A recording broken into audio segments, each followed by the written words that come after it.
ടാൻസാനിയയുടെ വിശാലമായ പുൽമേടുകളിലും സാവന്നകളിലും കണ്ടുവരുന്ന പശുവിനോട് സാമ്യമുള്ള ഒരുതരം മാൻവർഗത്തിൽപ്പെട്ട മൃഗമാണ് ഈലന്റ്. ശാസ്ത്രീയമായി ടൊറോട്രേഗസ് ഓറിക്സ് എന്നറിയപ്പെടുന്ന ഇവ ഒറ്റനോട്ടത്തിൽ മാനിനോട് സാദൃശ്യമുള്ളവയാണെങ്കിലും ഈലന്റുകൾ മാൻവർഗത്തിൽപ്പെടുന്നവയല്ല. പകരം കന്നുകാലികളുടെ കുടുംബമായ ബോവിഡേ വിഭാഗത്തിൽ ഉൾപ്പെടുന്നവയാണ്. ശാസ്ത്രീയമായി ടൊറോട്രേഗസ് ഓറിക്സ് എന്നറിയപ്പെടുന്ന ഇവയെ ഇംഗ്ലീഷിൽ കോമൺ ഈലന്റ് എന്ന് വിളിക്കുന്നു. വലിയ ഈലന്റ് എന്നർത്ഥം വരുന്ന ഈ ഗ്രീക്ക് നാമം ഇവയുടെ ശരീരവലിപ്പത്തിന് യോജിച്ചതാണ്. ആഫ്രിക്കൻ ഭൂഖണ്ഡത്തിന്റെ ചരിത്രത്തിൽ ഈലന്റിന് പ്രധാന സ്ഥാനമുണ്ട്. കൊണ്ടോവ ഈറങ്കിയിലെ ഗുഹാചിത്രങ്ങളിൽ ഈലന്റിന്റെ ചിത്രങ്ങൾ കാണാം. ഇത് പ്രാചീന ആഫ്രിക്കൻ മനുഷ്യരും ഈ ജീവികളും തമ്മിലുള്ള ആഴമേറിയ ബന്ധത്തെ വെളിപ്പെടുത്തുന്നു.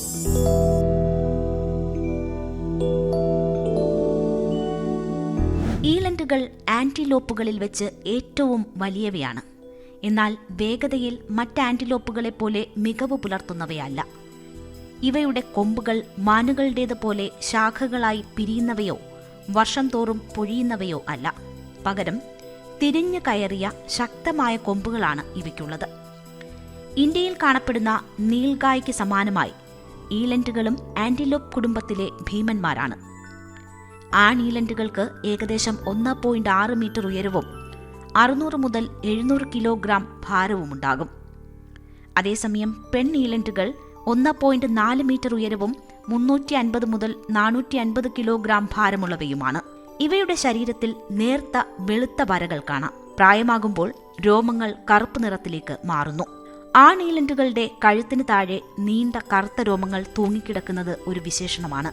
തലയുടെ മുൻഭാഗത്ത് കട്ടിയുള്ള രോമവും ഇവയ്ക്കുണ്ട്. മണിക്കൂറിൽ 22 കിലോമീറ്റർ വേഗതയിൽ ഓടാൻ കഴിയുമെങ്കിലും ഗസലുകളുടെ 80 കിലോമീറ്റർ വേഗതയുമായി താരതമ്യം ചെയ്യുമ്പോൾ ഇവ വേഗത കുറഞ്ഞവയാണ്. എന്നിരുന്നാലും 8 അടി ഉയരത്തിൽ ചാടാനുള്ള അസാധാരണമായ കഴിവ് ഈലന്റുകളെ വേറിട്ടു നിർത്തുന്നു.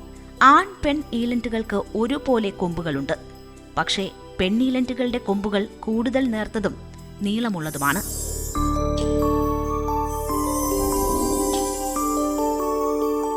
ഈലന്റുകൾ പ്രധാനമായും Kenya, Tanzania, Botswana, Namibia, Zimbabwe, Zambia തുടങ്ങിയ ആഫ്രിക്കൻ രാജ്യങ്ങളിലെ സാവന്നകളിലും മിഗുങ്ങ, മിയോംബോ വനങ്ങളിലുമാണ് കാണപ്പെടുന്നത്.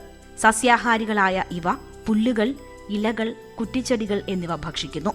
വരണ്ട കാലാവസ്ഥയിൽ ജീവിക്കാൻ അസാധാരണമായ കഴിവുള്ള ഈലന്റുകൾ വേനൽക്കാലത്ത് പുല്ലിന്റെ ലഭ്യത കുറയുമ്പോൾ മരത്തൊലികളും കുറ്റിച്ചെടികളും ഇലകളും ഭക്ഷണമാക്കുന്നു. ഇവയുടെ ശരീരം വരൾച്ചയെ അതിജീവിക്കാൻ പരിണമിച്ചിരിക്കുന്നു. അത് ആഫ്രിക്കയുടെ കഠിനമായ പ്രകൃതിയിൽ ജീവിക്കാൻ ഇവയെ സഹായിക്കുന്നു.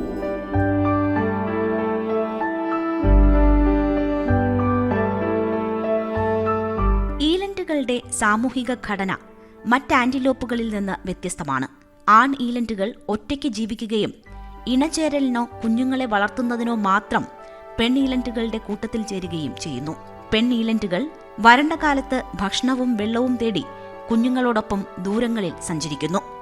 കുഞ്ഞുങ്ങൾ വേട്ടക്കാരിൽ നിന്നും രക്ഷപ്പെടാൻ ശരീരമുരസി ചേർന്ന് നിൽക്കുന്നു. വർഷം മുഴുവൻ പ്രജനനം നടത്തുന്ന ഈലന്റുകളുടെ കുഞ്ഞുങ്ങൾ 3 മാസം പ്രായമാകുമ്പോൾ പാലുകുടി നിർത്തി കിൻഡർഗാർട്ടൻ എന്ന കൂട്ടത്തിൽ മറ്റു കുഞ്ഞുങ്ങൾക്കൊപ്പം വളരുന്നു. പെണ്ണീലന്റുകൾ മാറി മാറി കുഞ്ഞുങ്ങളെ സംരക്ഷിക്കുകയും വന്യജീവിത പാഠങ്ങൾ പഠിപ്പിക്കുകയും ചെയ്യുന്നു. 2 വയസ്സിൽ കുഞ്ഞുങ്ങൾ ലിംഗഭേദമനുസരിച്ച് വേർപിരിയുന്നു. 1766 ജർമ്മൻ മൃഗശാസ്ത്രജ്ഞനായ പീറ്റർ സൈമൺ പല്ലാസ് ഈലന്റിനെ പോഷകസമൃദ്ധമായ പാൽ ഉൽപ്പാദിപ്പിക്കുന്ന മൃഗമായി വിവരിച്ചു. എന്നാൽ 250 വർഷമായിട്ടും ഈലന്റുകളെ വളർത്തുമൃഗമാക്കാനുള്ള ശ്രമങ്ങൾ വിജയിച്ചിട്ടില്ല. കാരണം അവയ്ക്ക് സ്വതന്ത്രമായി കാട്ടിൽ വിഹരിക്കാനാണ് താൽപ്പര്യം.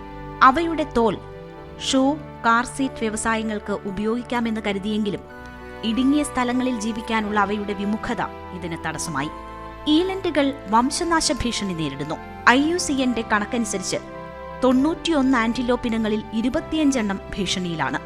ആഭ്യന്തര യുദ്ധങ്ങൾ, കൃഷി വ്യാപനം, ആവാസ വ്യവസ്ഥയുടെ നാശം, കന്നുകാലികളുമായുള്ള മത്സരം, അനധികൃത വേട്ട എന്നിവ ഈലന്റുകളുടെ എണ്ണം കുറയ്ക്കുന്നു.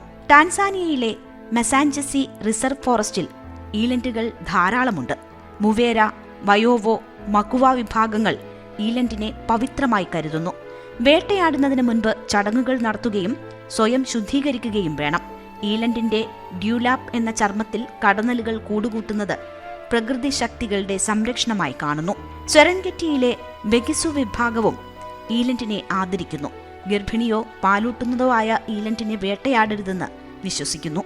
700 മുതൽ 1000 കിലോഗ്രാം ഭാരമുള്ള ഈലന്റുകൾ മണിക്കൂറിൽ 70 കിലോമീറ്റർ വേഗതയിൽ ഓടുകയും 3 മീറ്റർ ഉയരത്തിൽ ചാടുകയും ചെയ്യും. അവയുടെ ശക്തമായ ചവിട്ടുകൾ സിംഹങ്ങളെപ്പോലെയുള്ള വേട്ടക്കാരിൽ നിന്ന് രക്ഷപ്പെടാൻ സഹായിക്കുന്നു. ടാൻസാനിയയിലെ മെസാഞ്ചസി, സെറൻഗെറ്റി, മിഗുമി, ഉഡുങ്ക വനങ്ങളിൽ ടെറോട്രേഗസ് ഓറിക്സ്, പാറ്റേഴ്സോണിയാനസ് എന്ന ഉപവിഭാഗങ്ങൾ കാണുന്നു.